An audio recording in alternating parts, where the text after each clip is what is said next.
welcome to the Altos Trading Live Strategy Session with Jeff Tompkins. This is your host, Richard Van Rich. We have Craig Ward with us here in the chat. We are so excited to have you guys with us here tonight. Got a lot of great information to go over. It's been a wild week since we last hopped up from last week.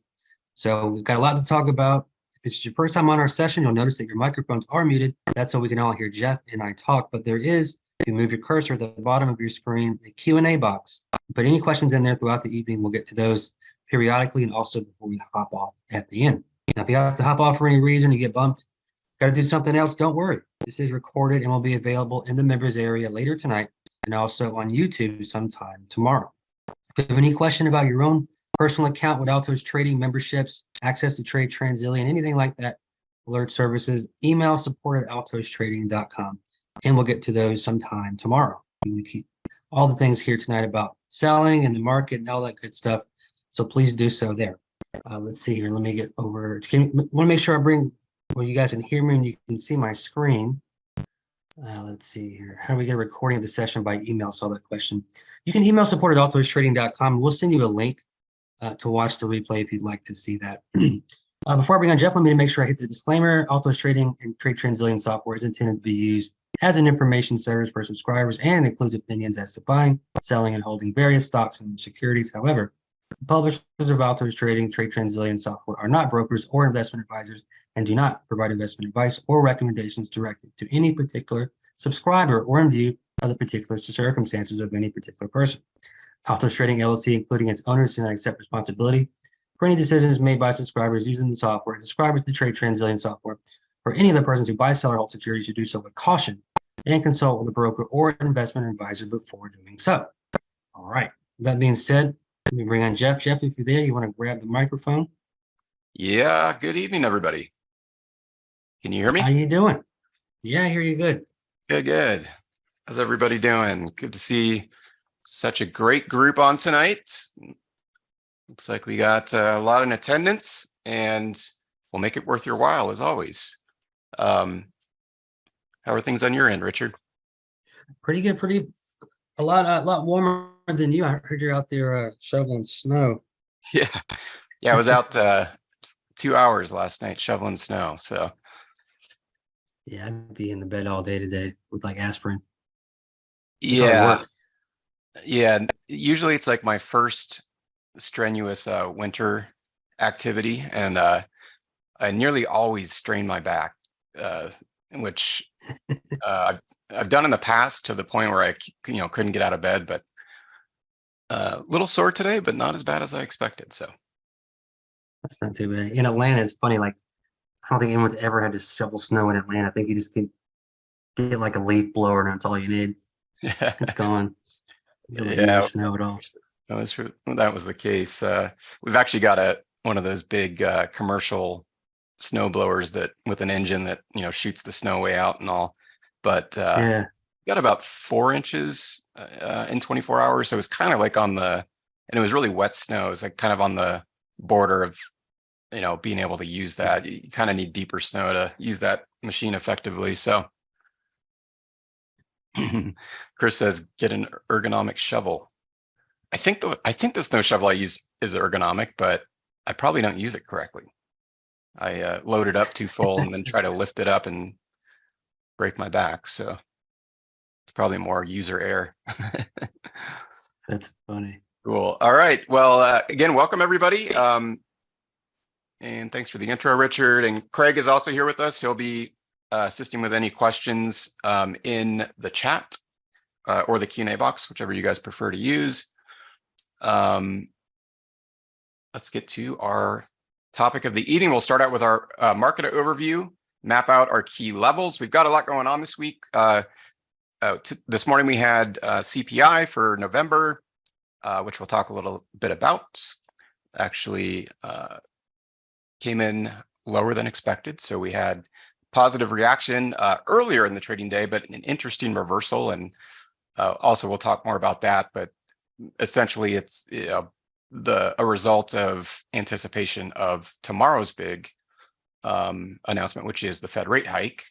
So probably saw a lot of profit taking intraday that resulted in the roll over back to the downside. So we'll take a look at that, what to kind of expect for tomorrow with the Fed rate announcement and how that all relates to our key levels.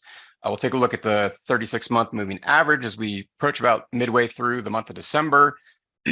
Only a couple weeks left in the trading year. So want to make sure that we're all set up for a good year in 2023.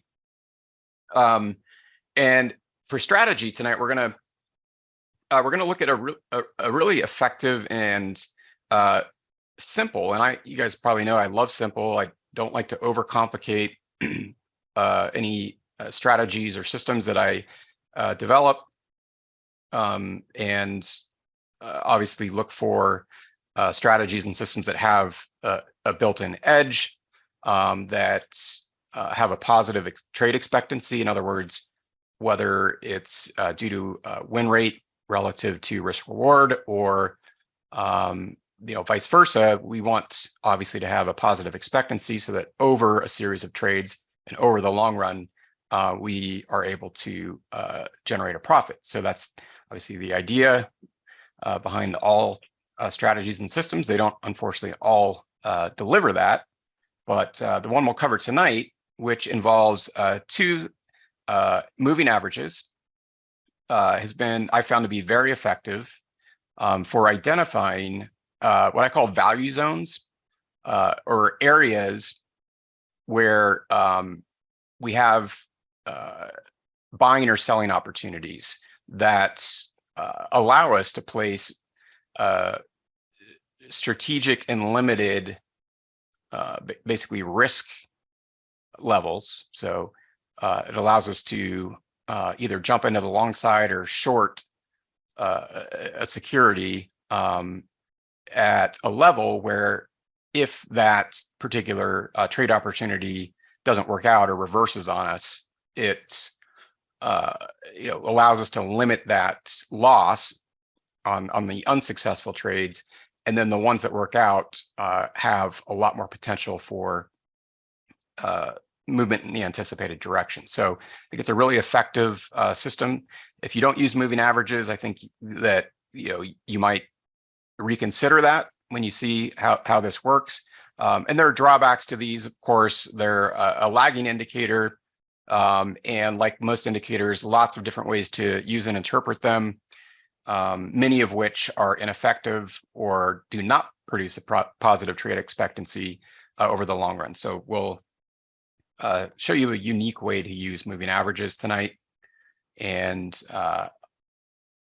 can be combined with other systems or indicators that you're already using. In fact, we'll look at this particular strategy with the trade trend signals, because this is a great complement to those.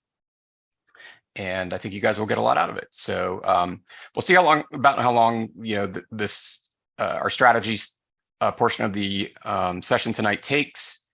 And if there's enough time after, we'll open it up for ticker roundtable and then wrap up with our Q&A. So without further ado, let's get over to our charts. And let me just go and refresh the dashboard here to make sure we've got current data. And get over to the S&P 500. Looking at a daily chart of the SPX.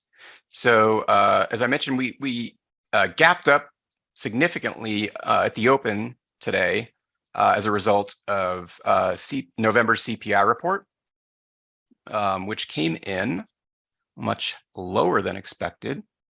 So let's see, we were 7.1% on the year. The analyst expectation was 7.3%. And there was a 0.1% increase from the previous month, which was also less than the forecast. So that was the catalyst for our big gap open tomorrow, but obviously had a reversal day where we closed lower off the open, but still higher than the previous day's close. So again, I said I would elaborate on the likely reason for that. And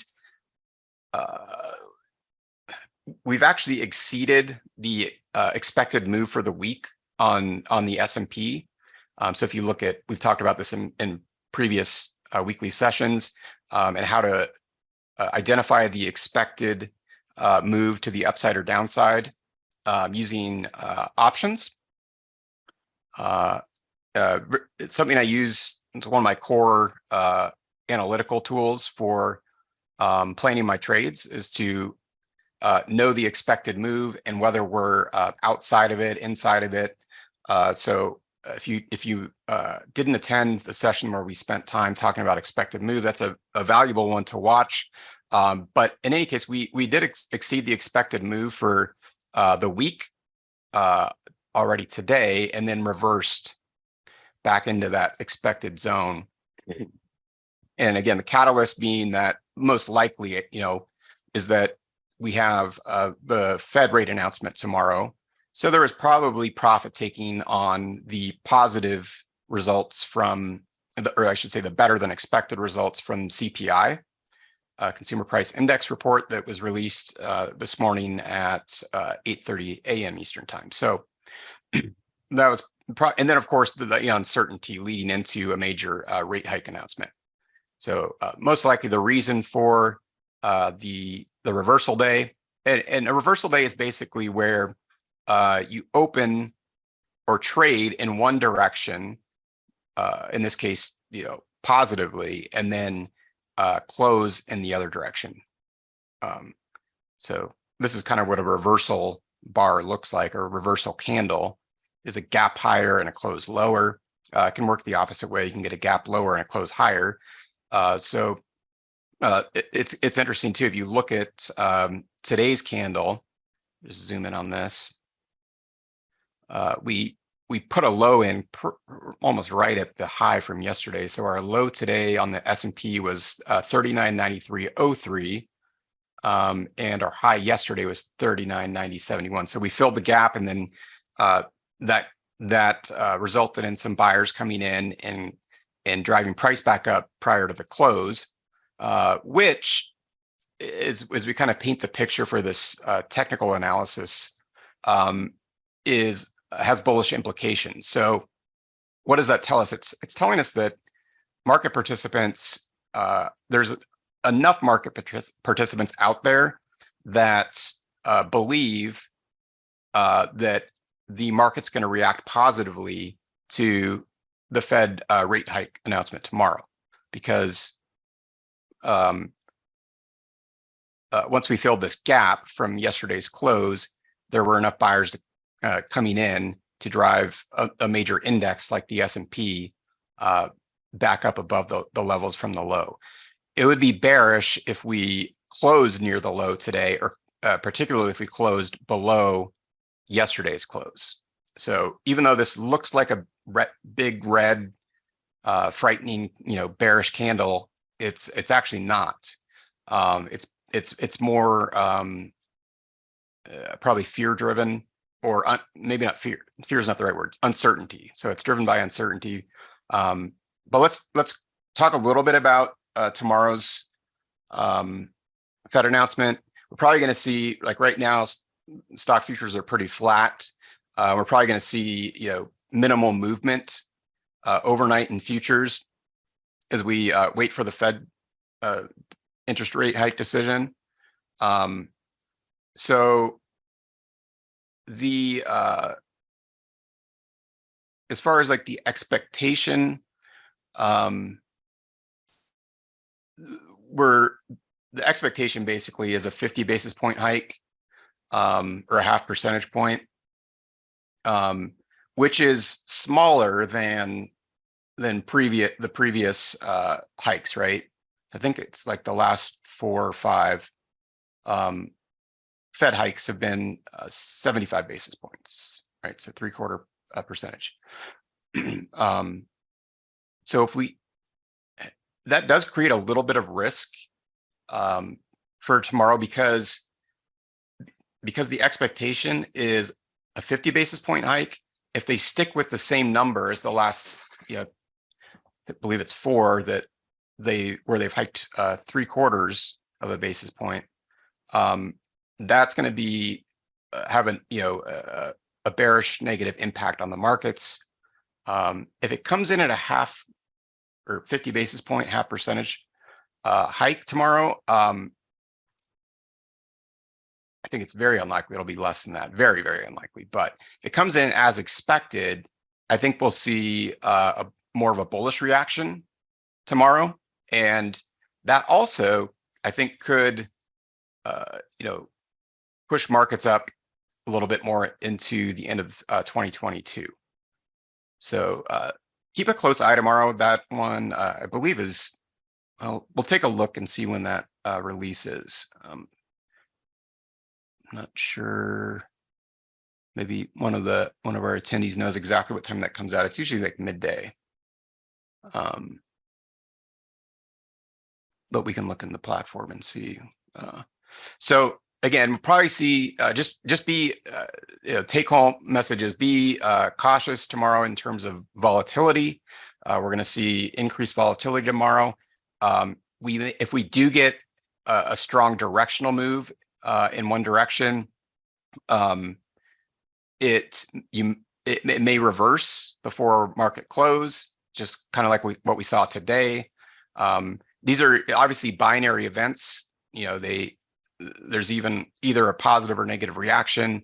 And so you don't want to get trapped by a strong directional move right when the announcement is made. Thanks, Lou. Yeah, it's at 2 p.m. Eastern time tomorrow, which is midday my time. I'm in Mountain time, so it's comes out right at lunchtime at noon. And so yeah, just be aware, and we'll take a look at the VIX here momentarily, but just be ready for increased volatility, and don't get trapped by a strong directional move, because like today, we often see those reverse. But I don't expect we'll see a big gap like this tomorrow, because CPI comes out before U.S. market open, whereas the Fed rate hike will come out, be announced after the market's already open. So I think probably we'll see markets open near the close from today, and then we'll be ready for what the Fed decides to do. So looking at the levels, let's give me a second to pull up my drawing tool here.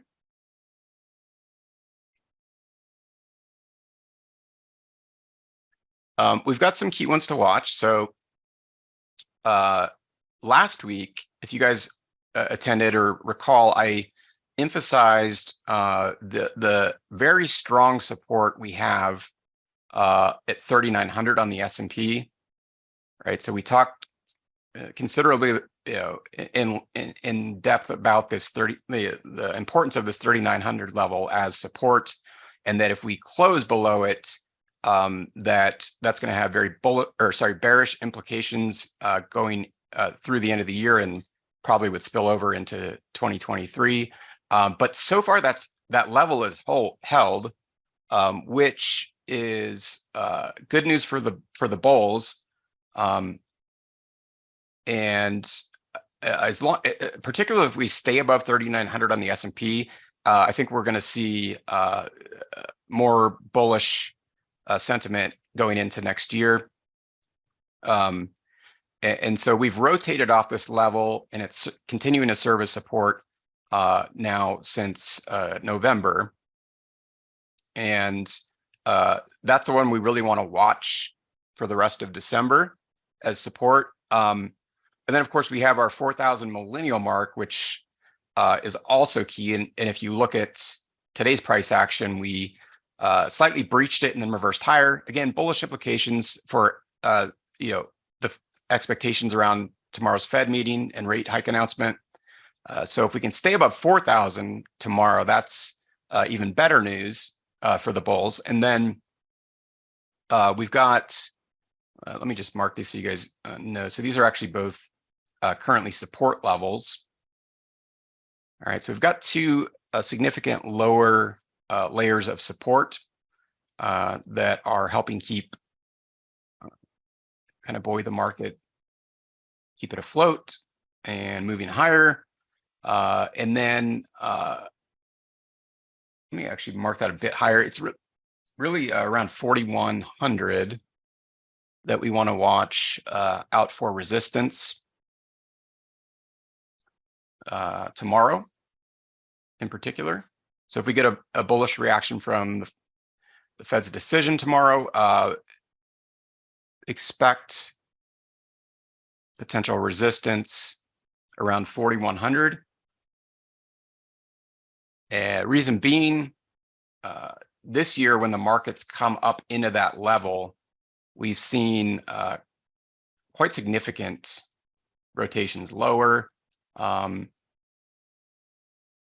And when we've broken that level from the upside, it's held as support on past occasions. But when we've broken it to the downside, when the S&P was previously trading above 4,100, the sell-offs have been quite extreme. So whether we've traded up into it, as we did here, or we've broken below it from the upside, it's been pretty ugly. So we want to also treat this 4,100 level as a significant resistance area and take any price action around that level very seriously. So if we, again, get a bullish reaction from the Fed tomorrow, expect potential resistance around that. What would create an even more bullish scenario is if we get a close above 4,100. And this transitions from a resistance into a support level. Then, we have a good likelihood, I believe, of getting up into, previous highs from mid-year back in August, around 4,250 to 4,300. So that opens up a lot of doors if we can break through this 4,100 level. So those are the key ones really to watch for this week and for tomorrow. And, give us an indication of bullish or bearish sentiment. And this will be the last Fed rate hike decision for the year. So I think it's, not that the past rate hikes haven't been closely watched, but this one in particular, I believe, is going to kind of set the stage for how we end up in 2022 and then start out next year. So I think really this rate hike that's coming in tomorrow is going to have lasting impact on market sentiment and direction. So those are our key levels. On the S&P, let's look at the NASDAQ. Actually, let's just go ahead and go over to the monthly chart on the S&P real quick, since we're on it, and talk about that as well. So this is each candle is a month worth of price action. And we have a 36 period moving average, so a 36-month moving average, which historically has served as a really good mean reversion level for whether it's a bear market as we've been in this year, or a retracement in a secular bull market as we've seen in past years. It served as a really accurate and reliable reversal point for reversal of rotation. So a sell-off and then a rotation back to the upside and a resumption of the general long-term upward trending bias of the broader markets. So that's something to really take close notice of this month, because the prior 2 months in November and October, after closing on the S&P below the 36-month moving average, we've had 2 solid closes above. And then in December, we've had what's starting to shape up as a reversal. And remember how I emphasized the 4,100 resistance on the daily chart? Well, look at it on the monthly chart. It becomes very evident that this level is very important.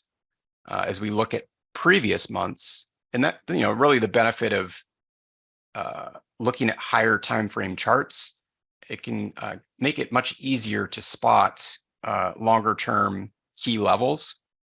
But if you see where this has served as significant prior support and resistance, as well as indecision on this particular candle, the market's watching this level closely as a value point.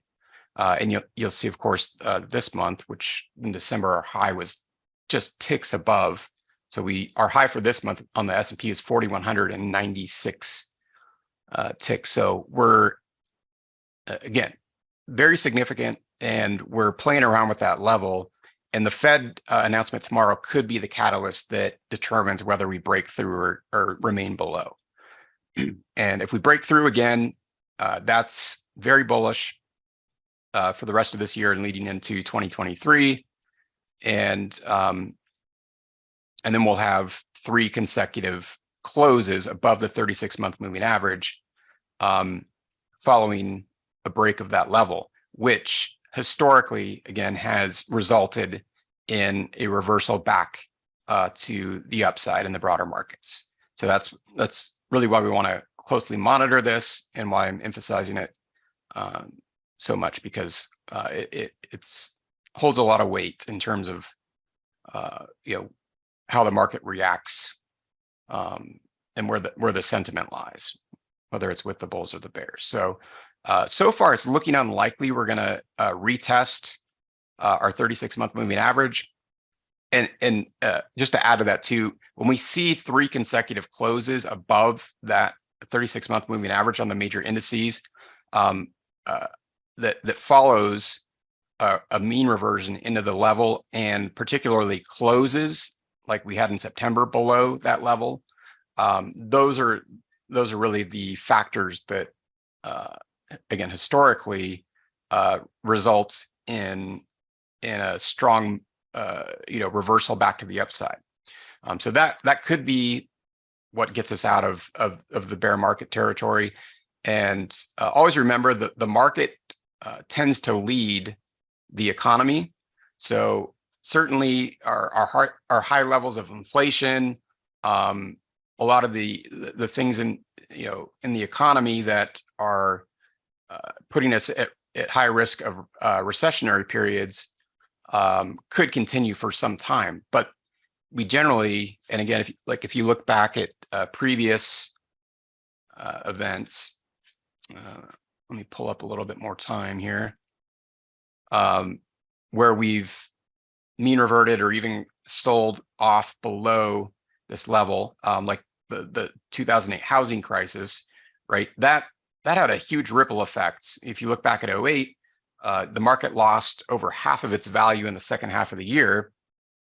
So very significant sell-off due to the subprime lending and the whole housing crash, which had a huge ripple effect on the economy and a lasting damage to the housing market that took far longer to recover than the market did. Right. So it was only in early 09, that the S&P bottomed and went into this secular bull market. Right, look at the low for March 2009. We're just a little over 666 for our low, right? And which is the lowest low on the S&P for the last 20 years. And of course, we all know what happened since then. We have this huge secular decade plus long bull market. Okay, so point being, the market tends to recover and make big bullish moves long before the catalyst that caused the sell-off plays out, and the economy recovers. So very important to consider. So when we see this significant mean reversion and bear market sell-off this year, even though it's going to take probably quite a bit of time, maybe even years, for us to overcome the detrimental effects of the high inflationary rates that we've seen, the market will almost certainly recover before the dust settles from all of that. So this is what we're really looking at for leading indication. And a lot of this, of course, is just expectation. So we know that as the Fed becomes less aggressive, that eventually that's going to have a positive impact on the economy, and market participants know that and act on it. So again, this is looking good for the bulls. So we'll keep an eye on this and revisit it for the rest of December. And then let's go ahead and sorry, spend a little bit of time on this, guys. Sorry, but it's just kind of a really important period as we approach the end of this year to really watch these things very closely. So let's look at the Qs, the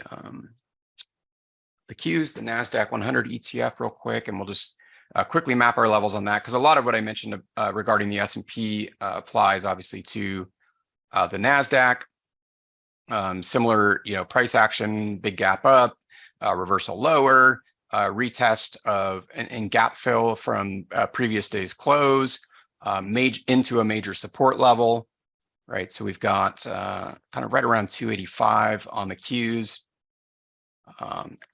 and one to watch for as support for tomorrow.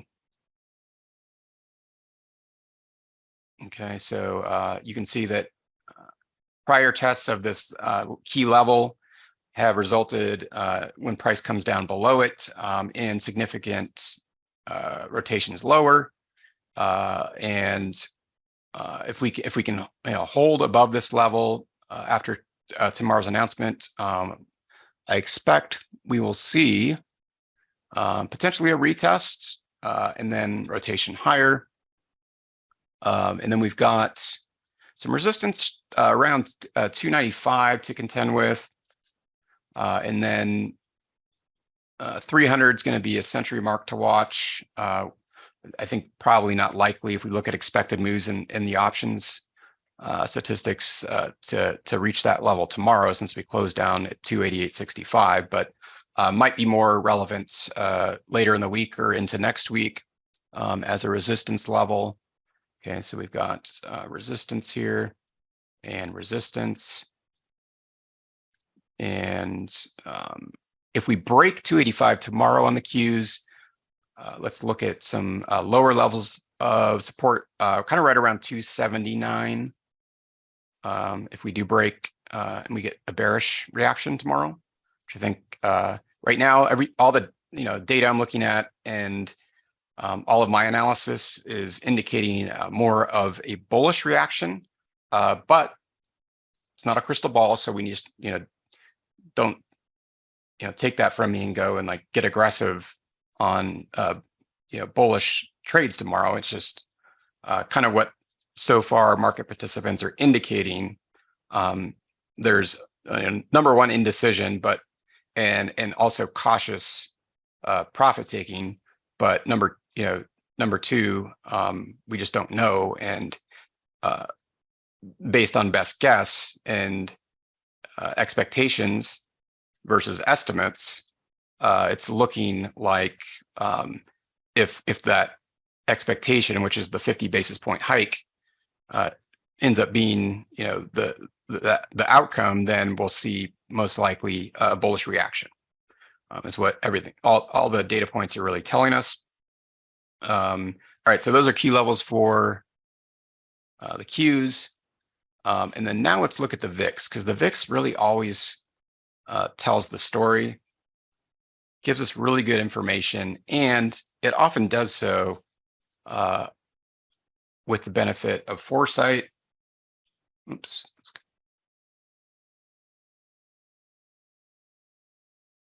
Okay. So what's the VIX telling us? So this is interesting. Very interesting price action on the VIX today. So we got what we call volatility crush. So we had a volatility spike and then a big reduction in volatility, 9.8% on the VIX today. So that's one of the factors that I was just mentioning in terms of the bullish expectation for tomorrow. But again, it's just an expectation, so we need to treat it cautiously. But this volatility crush is partly due to the fear that was released from market participants following the CPI report this morning. But the fact that we had a sustained lower move in the VIX versus the reversal, more of the reversal we saw in the indices, really reinforces that bullish expectation. So again, the surprise would be a 75 basis point rate hike or higher tomorrow. But if it comes in as expected, I anticipate we will continue to rotate lower on the VIX. We really want to look for it to come back down into this 20 level. We're going to see a volatility crush on the VIX tomorrow as well, because again, once that uncertainty is removed, the overall market volatility tends to subside. So I think likely we're going to see the VIX retreat lower tomorrow. If it does not, so if we see the VIX move up tomorrow, and we see those resistance levels on the S&P and the NASDAQ 100 that we just mapped out hold, then our position, both short-term and probably medium-term, short-term being the rest of December, medium-term into 2023, at least into January, is much more bearish. So that's why it's crucial to look at this in the context of volatility and the VIX. We came up into the 25 resistance level today, actually broke it and then rotated lower. So that's a key resistance level, as we've talked about in past weekly sessions on the VIX. 2750 would be one to watch for tomorrow if we get a bearish Fed reaction and a VIX spike. Okay, so if the VIX shoots up tomorrow, that's going to result in the S&P and NASDAQ selling off. We want to watch for any intraday reversals on a VIX level of around pretty much in this zone, the 25 to 2750 zone. Okay, so this is our VIX resistance zone. 20 is our key support, where if we see markets respond positively to the Fed's announcement tomorrow, that we'll probably see VIX move into this level or possibly below, depending on how people react to that. But those are really the key resistance zone and key support level to watch for tomorrow and through the remainder of the week. If we see VIX, so if there is a negative reaction tomorrow, just to be prepared. So if there is, and when we break through this 2750, but let's say 27 to 28 resistance, then we're likely to see VIX back up in this 34, around this 34 level. So that can help us just be prepared, know what the VIX might do, what levels it's likely to react with or interact with following the announcement. But as long as we see, again, this is positive,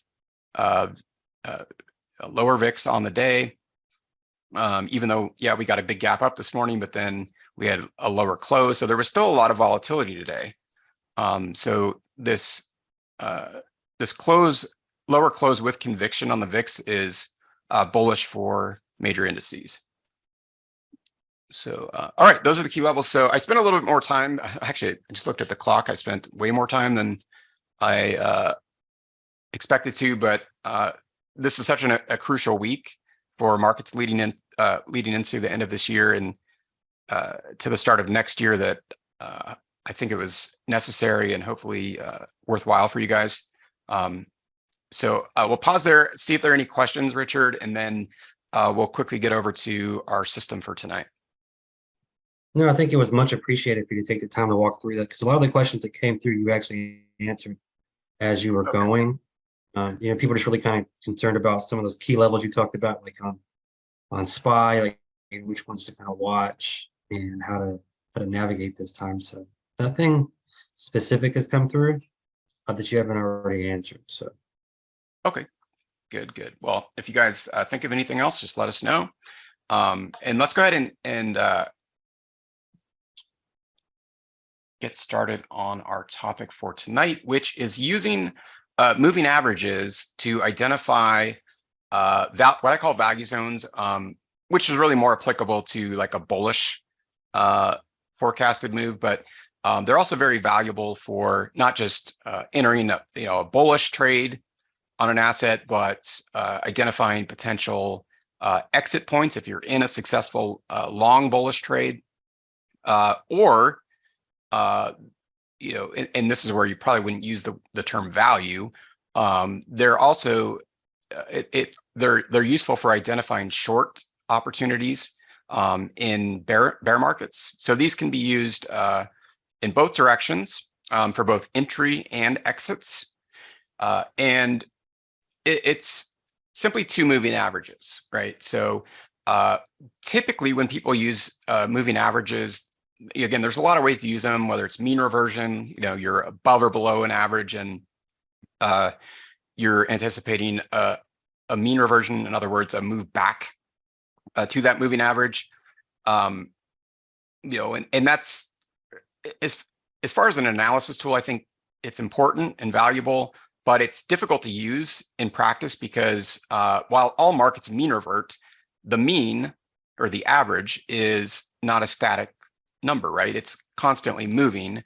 So on any particular day or any particular point in time, you might expect a mean reversion, but that mean at the time that you do your analysis is not going to be at the same price point in the future, because again, it's a dynamic variable. It's constantly changing because it's using lagging data. So moving averages are lagging, right? And as you guys know, probably you agree with me, we don't generally like lagging information, because by the time you go to use it, it's too late. And that's how a lot of people use moving averages. They are lagging, right? They're using a past average price. And one of the common ways, we're going to use a exponential moving average, by the way. So there's both simple and exponential. Exponential moving averages apply more weight to current prices. So I generally prefer an exponential moving average because it's going to react more to current prices than past. So we're using EMAs. But one of the common ways, and we're going to use two of them, when you're using multiple moving averages, is with crossovers. And I don't like to use them that way, and I'll explain. There's a couple reasons. So we're going to change the settings on these. We're going to use a 9 exponential moving average and a 21 period exponential moving average. And these settings are universally applicable across timeframes. So you can use these same 9 EMA and 21 EMA regardless of time frame. We're going to look at, if we have enough time, we'll look at, there's two others I really use. 9 and 21 is more of a short-term trade for me. What do I mean by short-term? Well, it depends on the time frame. So on a daily chart, it's going to be what probably most people can call a swing trade.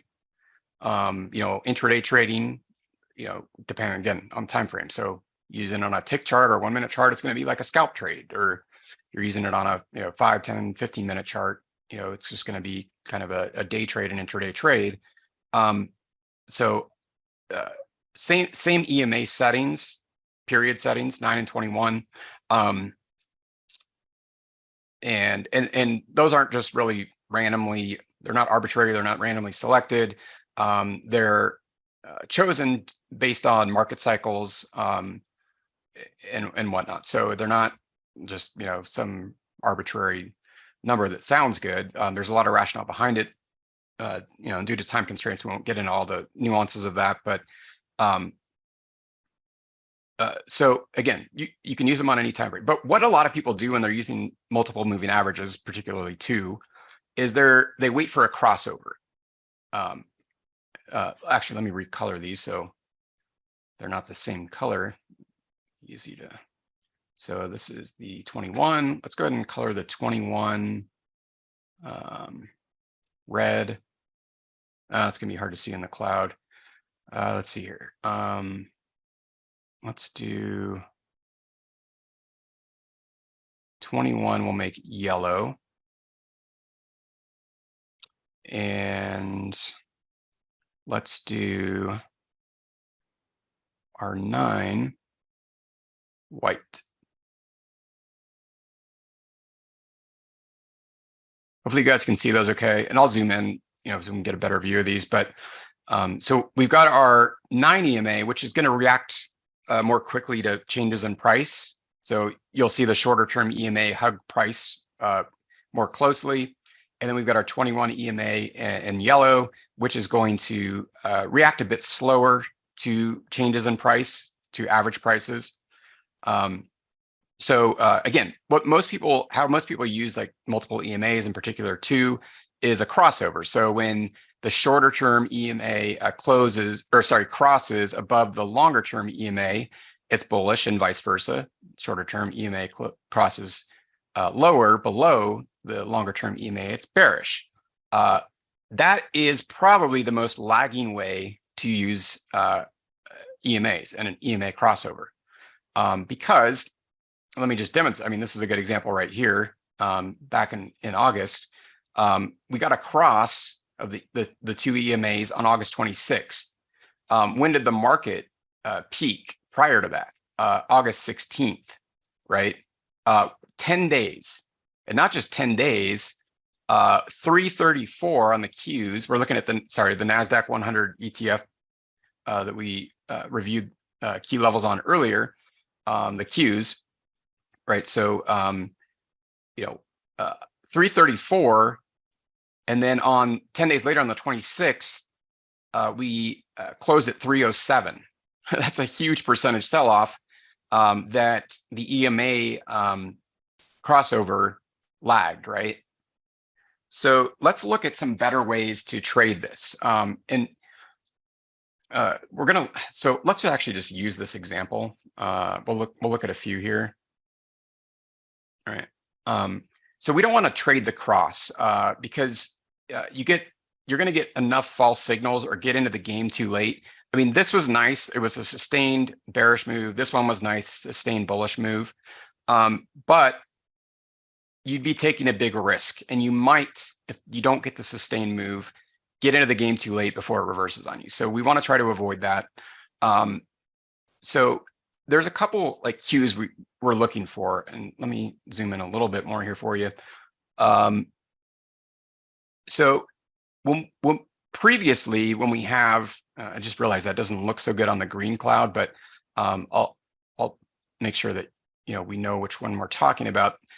Previously, when we've had a bullish EMA setup, so 9 EMA, which is this top one, above 21 EMA, so they're both sloping up, and there's a few things we're looking for here. It's upward slope, so we had that. Divergence. So what does that mean? That means EMAs are moving away from each other. So that's very powerful information to have. Just this alone is you got your stacked EMAs, the lower for a bullish move, the lower EMA above the higher period one, so the 9 above the 21. Slope is upward, and they're moving away from each other. That tells us there's strong bullish momentum. Well, maybe. It tells us that there was historically strong bullish momentum, because look where this move started, way down here, right? We didn't really get, so here was the cross. We didn't really get the diverging upward sloping EMAs till 5 or 6 days later, right? That's okay, right? What often happens And if you kind of trade with the style, and this might like kind of set off a light bulb, not just for this setup, but for other strategies. This, depending on how you traded it, this cross, bullish cross, 9 was below 21 and then it crossed above, looked pretty nice for a few days, right? Where a lot of people get trapped is this very initial positive price momentum often quickly reverses. So what if you got in on the cross? And there's a lot of other things that could go wrong. The cross could be a false cross, it could be a false signal, but this one in hindsight wasn't. But what happened? We came right back down, right, into what I call the value zone. So if you had a crystal ball, no big deal, because we then rotated higher again. But in reality, when you trade the markets real time, that's not how we react. We panic because if we got in long down here, we just wiped out all of our profits. And of course, in hindsight, we didn't know where this retracement was going to set in. We could have just went parabolic and blown straight up, right, to the upside. But eventually we get a retracement, and this particular retracement would have wiped out pretty much any gains we would have had on an entry on the cross. Then what do? The whole psychological roller coaster occurs, and we panic and we get out. So here's what the smart money does. Well, number one, if you're mapping out your levels like we've talked about, right? We know there's a support. This was prior resistance. We know there's that once resistance breaks, it transitions to support, right? We know that. Okay, so we get the breakout, we get the cross. So what do we want to do? We want to wait for price to come back down into the value zone. So what's the value zone? It's the area between the averages. Why is that better than using one average? Well, it's giving us basically information on from two different perspectives. So it's kind of analogous to, you're trying to gather information on something and you just go ask one person and they give you an answer. Well, you really just have one data point, and maybe that answer is right or it's wrong. But then you go ask two people, and now you've got two different perspectives, and you've got basically a space in between those perspectives to analyze. You have information to work with from two different sides of the story, right? That's why, it's the whole saying, like, there's always two sides to the story.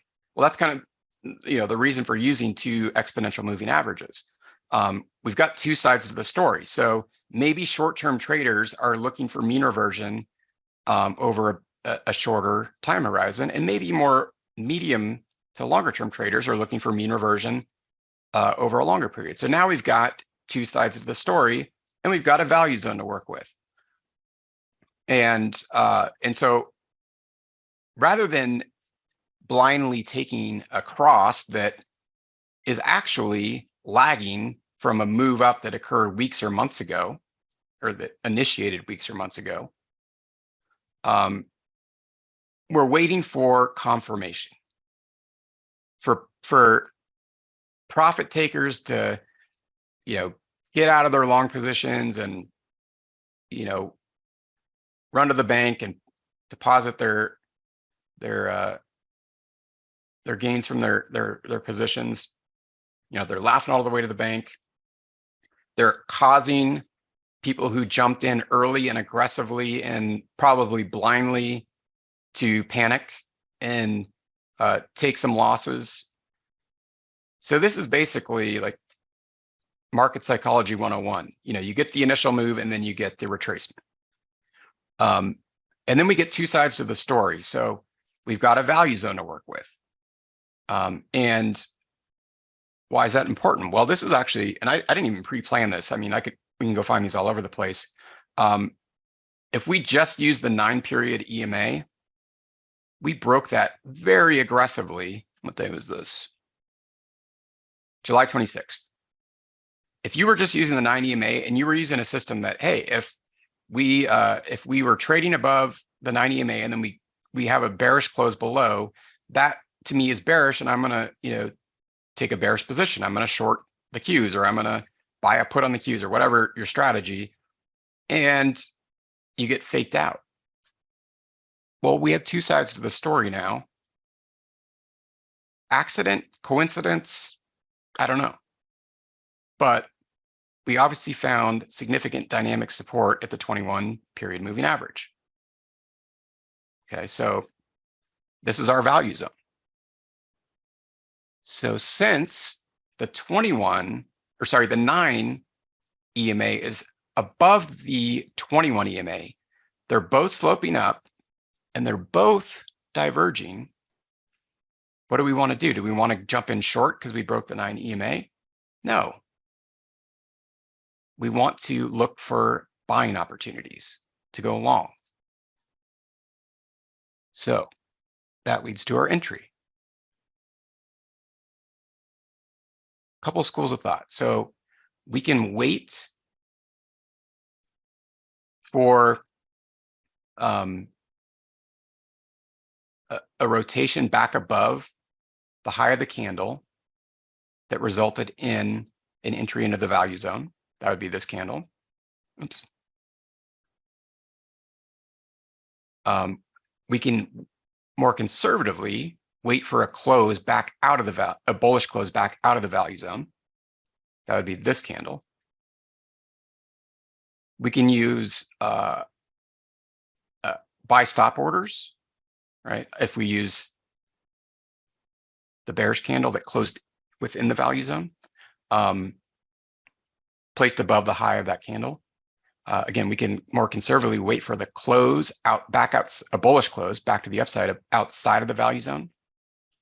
One other thing I love to do is look for trade trend signals in the confirmed direction. So bullish momentum, retracement into the value zone, buy signal from trade trend. Oh yeah, green cloud. We have bullish divergence. Everything's lining up, right? We can enter on the trade trend signal. We can enter on confirmation of the close back outside of the value zone to the upside. Nice run up there on that particular signal. Also, as far as exits, we can use the value zone. So what do I look for? I look for a close back in the value zone. So again, that's the space in between our two EMAs. So if I'm already in a long position off of this setup, I'm going to look for profit-taking opportunities on successful trades. If I get, so this was a dip back in, right? But this was a close back in. So that's where I would start looking at, profit-taking, protecting the position in some fashion, whether it's I don't like to use stop losses, but there are other methods I've used that I've covered in past weekly sessions, particularly using options to protect open positions. Okay, so a lot of things there we could do. And in this case, it actually turned over into a bearish opportunity, but not on this candle, although we did also get a sell signal from trade trend. So this is this is definitely more of an advanced, I'm not going to call it premature, but because I'd be insulting my algorithm. But as far as the methodology of using the two EMAs, definitely not in line quite yet with it, because we haven't gotten all the confirmation that we're looking for if we just use this methodology. But this would definitely be all red flags are waving as far as exiting a successful position from back down here, right? That's a big percentage move to the upside. So now things are starting to change up here in this area, right?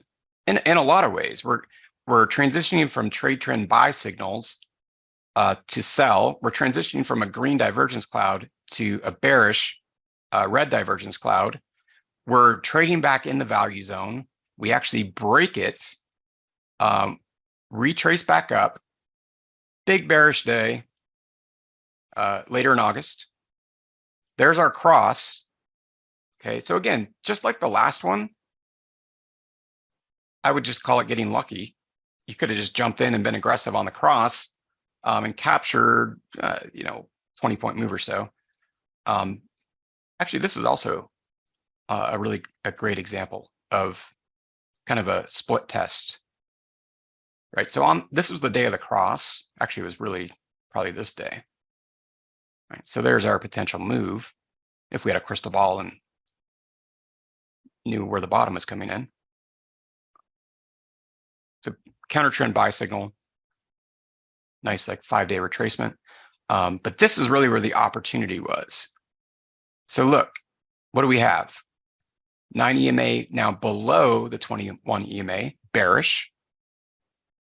Right. So this is really nice, like transition setup from bullish signal to bearish, with a lot of aligning, confluence of factors here. What do we have? We have diverging. I mean, that's just telling us that momentum is, although these are lagging indicators, lagging information, momentum, and I've talked a lot about this in other educational events, when interpreted correctly, there's a lot of momentum indicators that are hugely lagging that really aren't great indicators, or they're difficult to trade off of at least. But momentum, as it relates to the price of an asset or the movement of an object in physics, has lasting impact. That's why it's called momentum, right? Once you get something rolling, it's the object in motion tends to stay in motion, right? So same thing here. Yes, the momentum began earlier, but it tends to stay in motion until something stops it. So this is taking advantage of the principles of momentum. So again, got a little sidetrack there, but this is our move on the cross. Again, and most of these crosses aren't going to work out so nicely, just so you know. This is our retracement. Okay, we actually closed back above. Why is this a bad signal? And why did it probably trap a lot of people? And how did our moving average system keep us out of this trap? 9 EMA below 21 EMA. Don't get fooled. This could have reversed, but as we want to be the smart money, we want to wait for confirmation of that. So we want to wait for price to rotate higher. We don't want to be the amateurs that get trapped on a false move. So we wait for it to move higher. We wait for the momentum to confirm that it's positive. In other words, these EMAs would have had to cross, and we would have need to see them diverge, and we would have need to see that the price retrace back into the value zone. None of those occurred. So we don't get trapped on this retracement, even though it looks so bullish. We're not getting trapped. So what we do is we notate that price retraced back up into the value zone. It faked out a bunch of traders early September. Faked them out really badly, because look at this close up around 310. Next morning, everyone's waking up that had long positions in the queues, and you know what, they're pants, right? They're running to the bathroom. They're having a bad morning. Not to mention, they stayed in any long positions. It got worse during the day.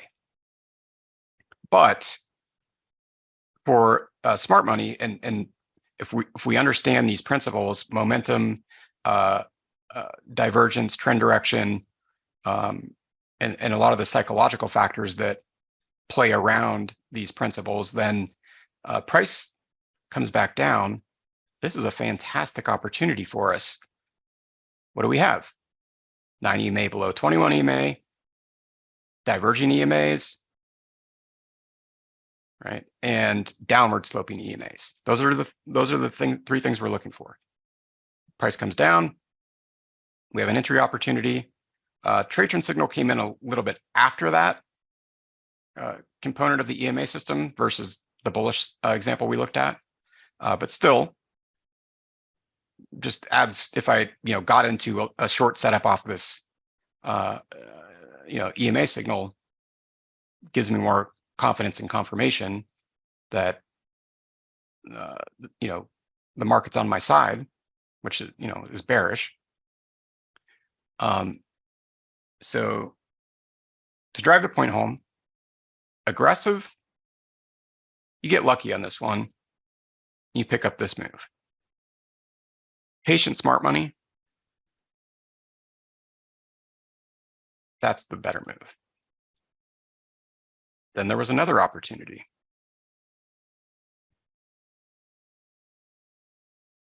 Okay. So those are the rules for, and really in my opinion, the smart way to use EMAs, not with a cross, but waiting for a retracement. And all the factors lining up for higher probability trades, right? So that's where, like we talked about last week, I also used the trade trend signals. If I see a sell signal like this one, or this one would have been a little bit premature on the EMAs, but we're transitioning into a red cloud. So I'm looking at divergence. So that's our red and green divergence clouds, EMA cross. So it was really down on this signal right here. I had confirmation of all of those. I had the momentum, the negative momentum sell-off. I had the retracement into the value zone.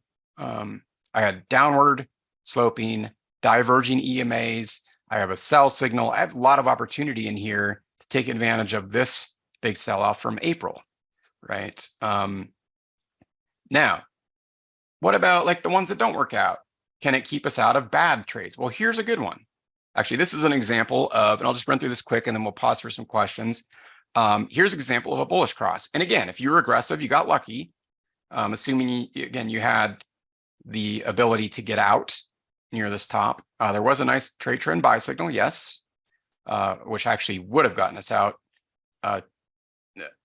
basically the day after the market high on the trailing stop. But, again, I consider that probably, excluding the trade trend signal, difficult to actually act on in real market conditions.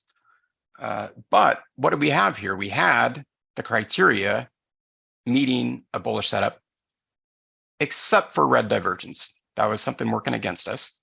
But we've got the bullish cross. We've got upward sloping diverging 9 and 21 period EMAs. And we've got a retracement back into the value zone. So we had the run up. We had everything else line up. And then we have a retracement back into the value zone.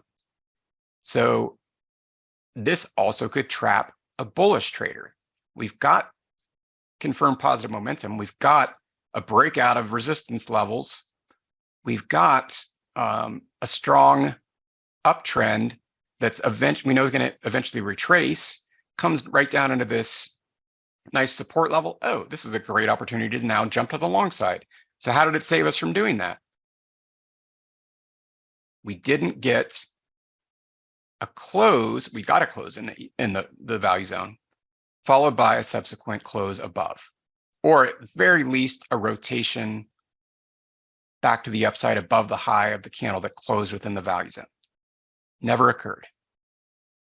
So what did the system do? It saved us from getting trapped on a false bullish retracement, which ultimately ended up rotating way down, right? So this was back in later March that, as we just looked at in the April example, resulted in a huge sell-off. Okay, so you can see how it can also help keep us out of some of these bad opportunities if we use the conservative approach.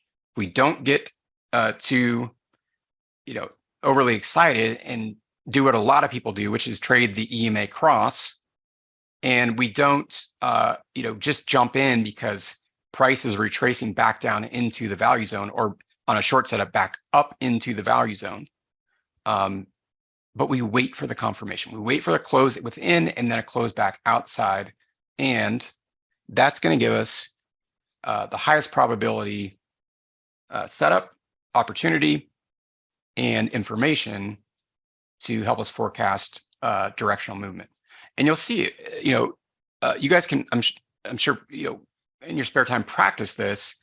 I'm going to point out just one or two more quick things. I know we ran over tonight, but I want to make sure that you guys understand this. So practice this. Just go back and look at any chart. Again, we've only been looking at the Qs tonight on the daily chart. Look at different time frames, look at different tickers. But I mean, you'll find a lot of these really good examples. So there's the cross. Again, I didn't pre-plan this, so I'm just selecting these as I see them. But so far, I'm like doing a terrible job at finding one that the cross didn't work out nicely initially.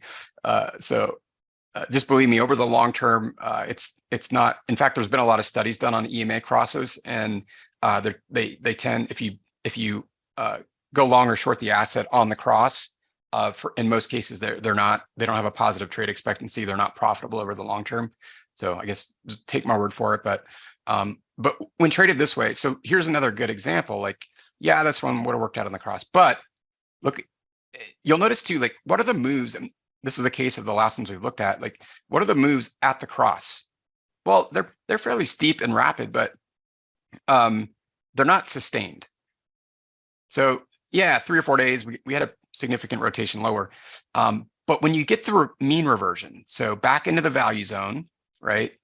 And then the subsequent close back outside, that's where you get the sustain. You tend to get the sustained move.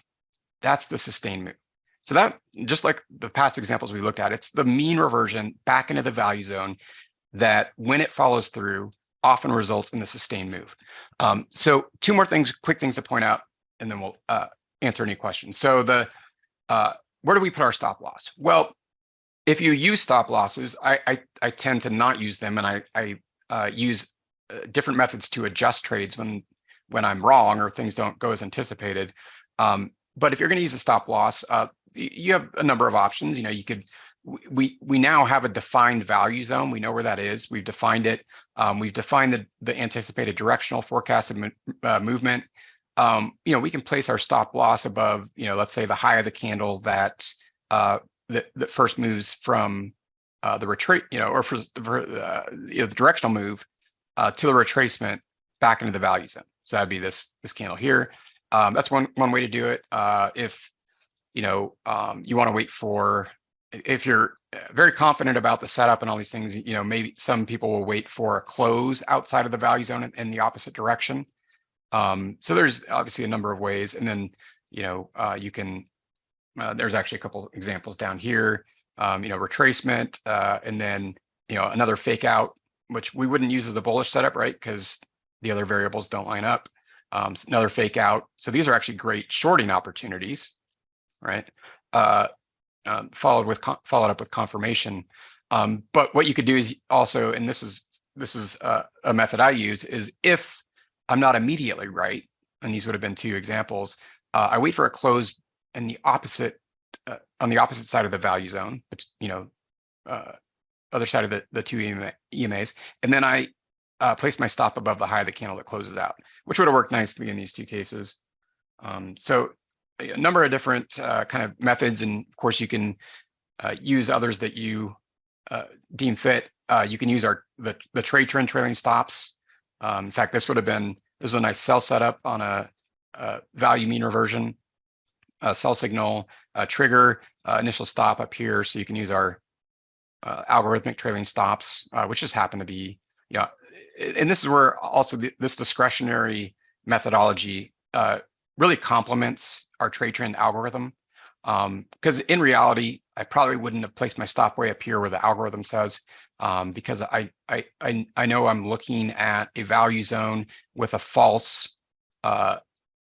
breakout to the upside. So I use that as my level to either make an adjustment or place a stop. So lastly, real quick, the one other thing to look out for, and one of the reasons that I really love this technique is it can help keep us out of chop as well. So this is and again, not pre-planned. I just saw this out of the corner of my eye as we were looking at that last example. There was an opportunity to get in on a long trade, but then we get converging EMA. So when you see EMAs converge, and then we actually got a bearish cross. Again, the methodology that I've revealed to you guys tonight would have kept us out of this. We didn't get the subsequent close and cross back to the downside. So look at all this chop, right? This is where people really get eaten up and using indicators or other systems.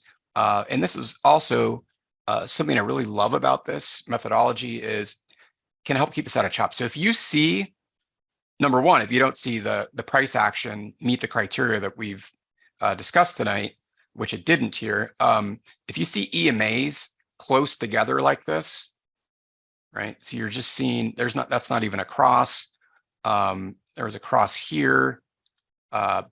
This also kept us out, right? So we did have a cross. We did have diverging EMAs. We did have a move down. We are in a bearish divergence cloud. We actually did get a bearish trade trend sell signal. What kept us out of it? Taking this as a short setup. We closed above the value zone, right? And we didn't have a close back to the downside out of it. Beautiful. Kept us out of another potentially bad trade that ultimately ended up in a great opportunity down here, right? The one we already talked about. So it kept us out of this chop. If you follow all the rules, kept us out of this chop. But always proceed with caution. Every system, strategy, methodology has losing trades. So the best we can do is follow the rules, adhere to them, even when we get a losing trade. Don't think a losing trade means it doesn't work. Just know that, like with anything else, you have to control your risk. You have to be smart in terms of money management and all of the other factors that help us be successful traders.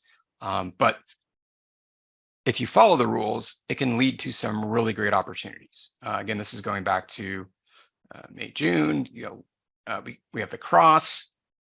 This particular case, sideways movement for about a week. There is our false break of a bullish cross, 9 EMA above 21. There's our confirmation. We got the close back out. When the close back above the zone occurred, we still had upward sloping diverging EMAs.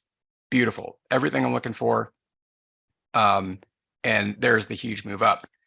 We got another opportunity. Actually, we had one there too, which probably actually wouldn't have resulted in a loss if we waited for the close back below and placed our stop down here, but definitely would have reduced our profitable position to a degree, albeit we got down here. But this also created another opportunity for adding to a long position or entering a new long position. There's our initial close. There is our value zone. And this one actually just barely closed above an entry there. And followed the next day by a confirming trade trend buy signal. But we have upward sloping diverging EMAs and another nice run up. So there's a number of opportunities on this bullish move to get in as well.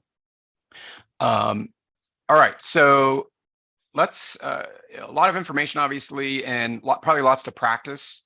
If you guys decide you like this methodology for entry and exit rules or confirmation, if you're using other indicators or systems, but also just looking at current conditions, right? So what do we have as it relates to right now, right? We've got, we're in a bullish cross, so 9 EMA above 21.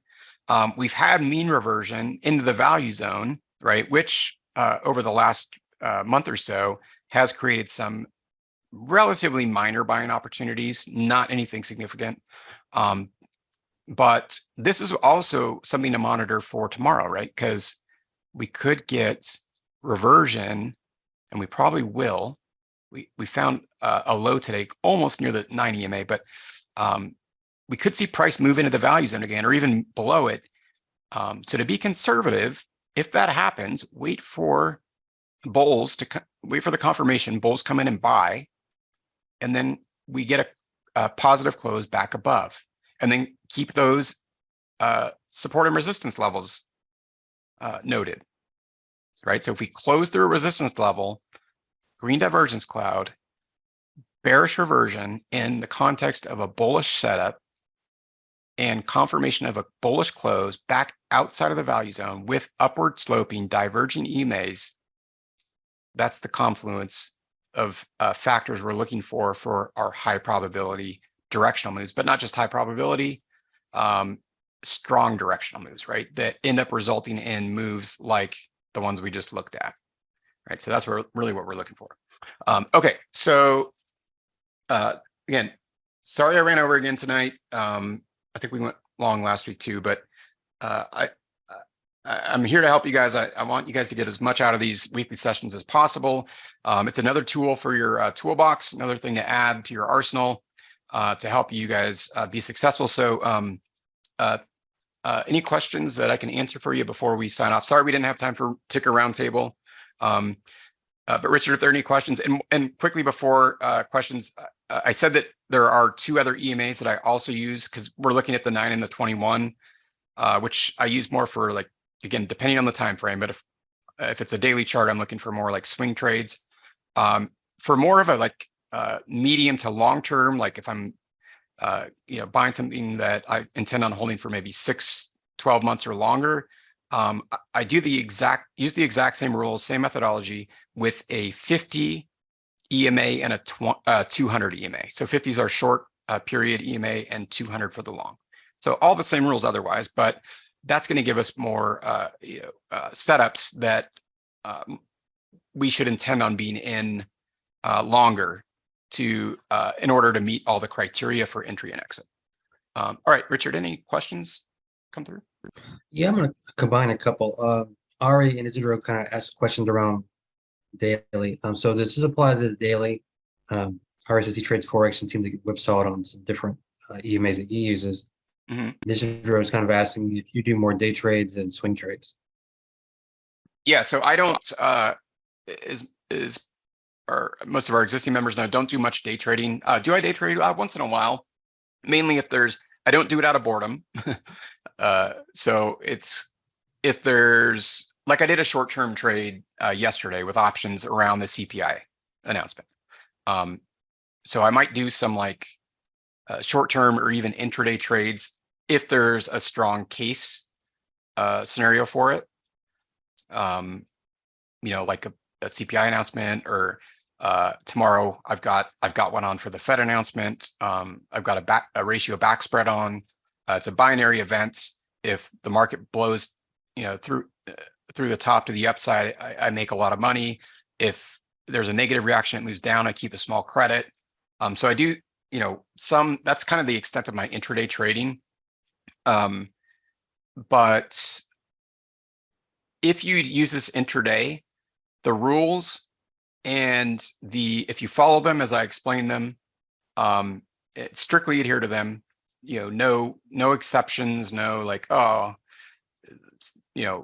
analysis by paralysis. Well, this indicator is telling me that, and this, I think if you follow the rules as I explain them, it can work very well for intraday trading, and help you avoid the whipsaws. So where the whipsaws come into play is, we looked a little bit further back in the chart, back in time on the Qs, where you see EMAs close together, and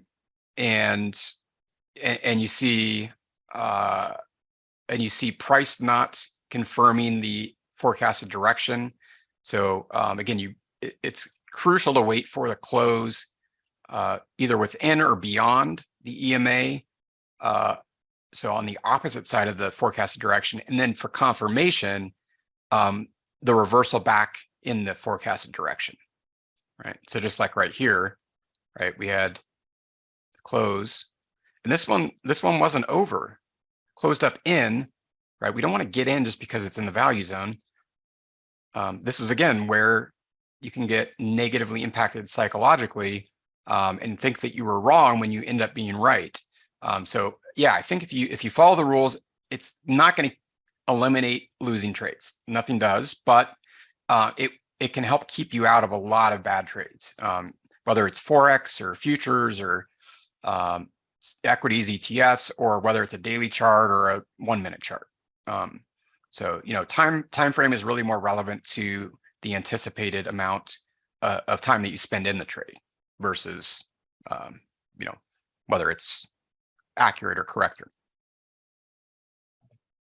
Okay. Some of the people maybe want to get a little bit more specific. I see some follow-ups kind of asking, at what point would you maybe not use a 9 EMA and 21? Like say someone wants to do a 1 hour time frame for swing trading, as Dev is asking, is a 9 and 21 okay, or should they shorten it, or do you have much info on that?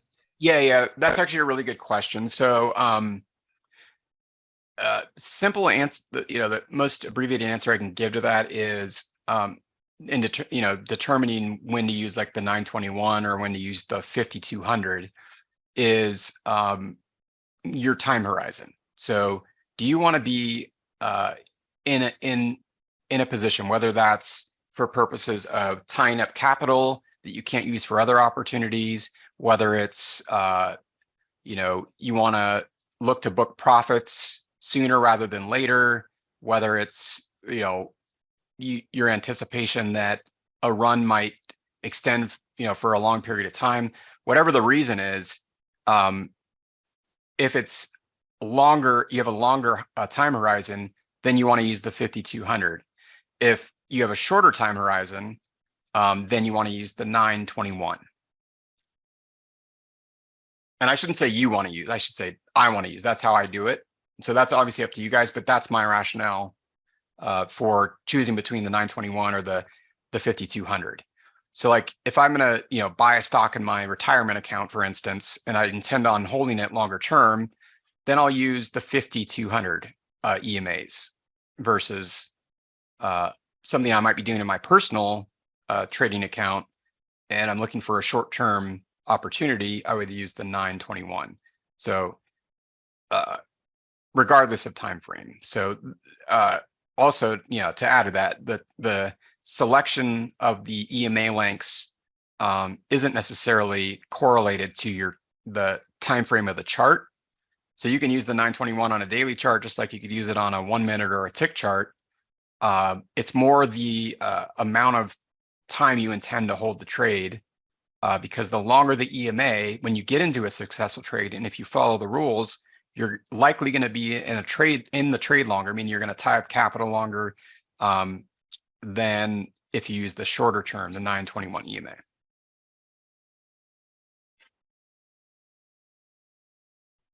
Okay, let's see here.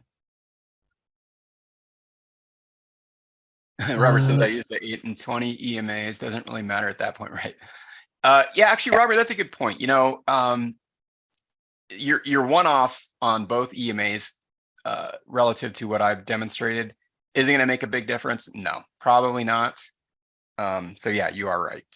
It's definitely wink right back at you. Yeah, they're probably not going to make a big difference. And a few folks have asked, like, I guess we've got quite a bit of new people on who maybe found us on YouTube, asking about trade trend and what that is. Can you maybe give them a brief overview of what trade trend is? Yeah, so our trade trend algorithm, this is our Zillion platform, which as we get in, I can give you guys the link to learn more about that. Oops. So I was demoing all of this in our Zillion platform, altostrading.com/zillion.masterclass. You can learn more about our dashboard, which also comes with the Divergence Cloud and Trade Trend. So you get both indicators. They're exclusive to Zillion to use those both together. So the Trade Trend algorithm, which is also available on a number of other charting platforms, broker platforms, etc.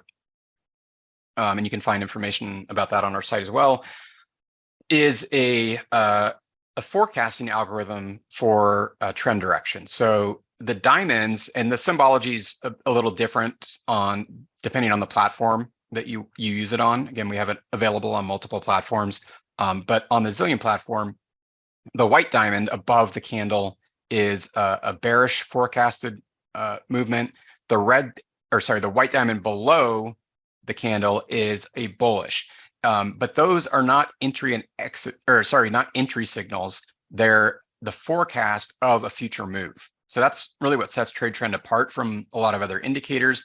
It's giving us an advanced forecast of an anticipated move with an algorithm that provides an entry price, and that would be found on our Zillion platform. Right now, there's no trades on the queues, but if the algorithm forecasted a directional movement, it would give us an entry price up here above the chart.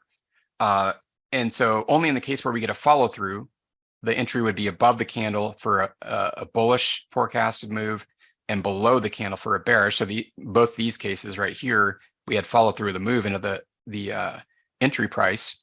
Do you get a triggered signal? And we know we got a triggered signal if we see the confirmed buy or sell arrow where it says buy or sell within 3 candles following the forecast. Again, so the white diamond is purely a forecast, right? It doesn't always result. It's only valid for 3 candles after the forecast. So it doesn't always result in a triggered signal. Here was a case where we got a bullish forecast. So entries would have been provided at a price point above the high of this candle. And we didn't reach that in the next 3 days because, again, we're looking at a daily chart. We did on the 4th day.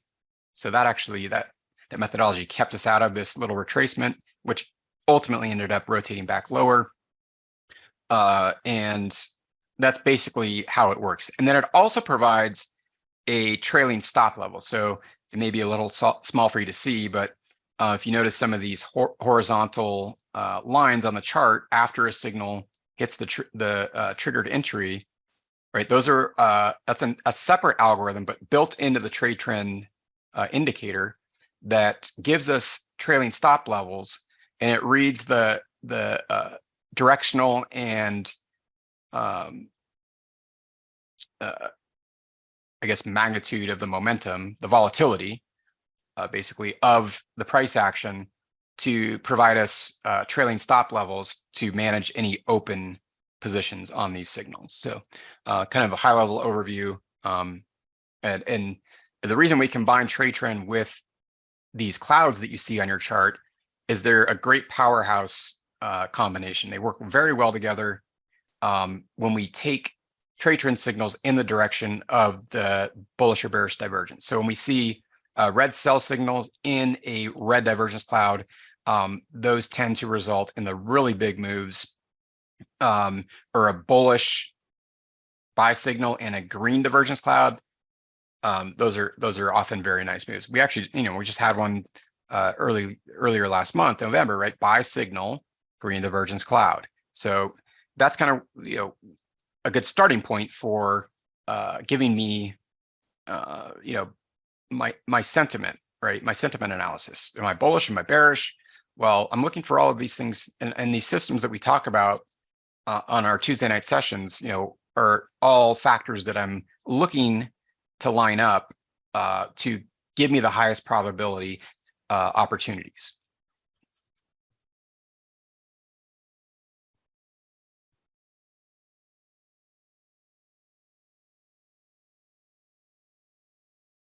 All right, good stuff. Last question from Robert. Do you ever do ice fishing, Jeff? It's getting down to 0 degrees here for a couple nights this week. Robert asked that. Yeah. 0 degrees is nuts. Yeah. Our pond is like, I honestly, I've never ice fished. I probably have to drink a lot of beer to do that. And seriously, our pond is not reliable. So it seriously froze like 2 weeks ago, and then it got warm again. So it thawed.